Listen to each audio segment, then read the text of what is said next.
Hello, Coach Stephen here from RenegadeGolfTraining.com. In this video, we're going to go over pelvic tilt, what it is, why you should care, and what to do if you've got a problem with it. So first of all, pelvic tilt is going to be easier to see from the side profile here. Pelvic tilt is literally the ability for you to go from a neutral pelvis to a posterior pelvic tilt to an anterior pelvic tilt. Now, why should you care about this? Well, almost any golf instructor, regardless of the swing theory involved, is going to want you to start out in a relatively neutral posture at address. So it's important for you to know what neutral feels like, what anterior and posterior pelvic tilt feels like.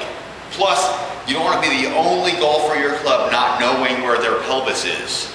No way. So, the anterior and posterior pelvic tilt terms are very clinical terms, and what I found is over the years some people just can't quite relate to that. So we've instead here at the Renegade Golf Training Institute, we use the terms Pink Panther and Donald Duck. So Donald Duck, stick your butt out, Pink Panther, tuck it up and under. Everyone seems to get that. So for the test, you're going to stand with your profile here, looking into a mirror. And first you're going to take what we call neutral pelvis, which is like so. You're going to then practice going Pink Panther, tuck it under, Donald Duck, stick it back out. Going under and out. Panther and duck. Back and forth, and then come back to a neutral pelvis. Now, what you're looking for is, number one, is there a big discrepancy between your Donald Duck range of motion and your Pink Panther range of motion?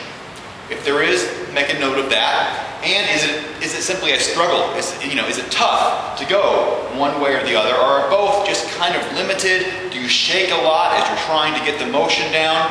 And if you do any of those things, there's a discrepancy or it's simply a struggle, that'd be a positive test, and I will show you how to fix that.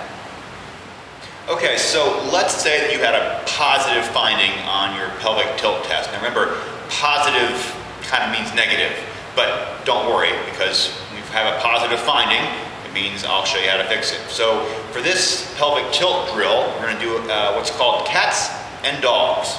So you're going to assume quadruped position here, knees under the hips and wrists under the shoulders.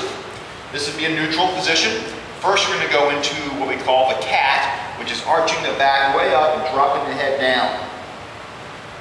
Then you'll inhale, you go into the dog, arching the back, head up. Inhale, cat, exhale, the dog. Inhale, cat, and exhale for the dog. This will help you with your pelvic tilting abilities. 10 to 15 repetitions is a good range to use. This will help you a lot, and take it out to the course, and let's get after old man par.